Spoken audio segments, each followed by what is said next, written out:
একটা ছোট্ট জঙ্গলে থাকত একটা হরিণ ছানা। তার নাম ছিল টুকু। টুকুর মা ছিল তার পুরো পৃথিবী। প্রতিদিন সকালে মা তাকে নিয়ে নদীর ধারে যেত, নরম ঘাস খাওয়াতো আর বলতো, কখনো একা দূরে যাস না, জঙ্গল সবসময় নিরাপদ না। কিন্তু টুকু ছিল খুব কৌতূহলী। একদিন রঙিন প্রজাপতি দেখতে দেখতে সে অনেক দূরে চলে গেল। হঠাৎ আকাশ কালো হয়ে বৃষ্টি নামল। চারপাশে শুধু ঝড় আর অন্ধকার।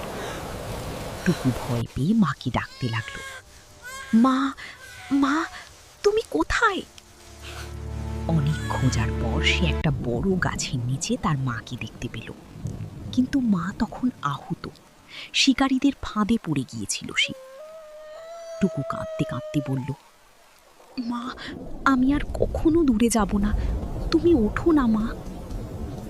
মা দুর্বল হাসি দিয়ে বলল, তুই ভালো থাকলেই আমি সব সময় তোর সাথে আছি। তারপর ধীরে ধীরে মায়ের চোখ বন্ধ হয়ে গেল।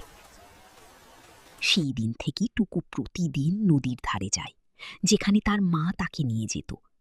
সে আকাশের দিকে তাকিয়ে চুপচাপ বলে, মা, আমি এখন আর হারিয়ে যাই না।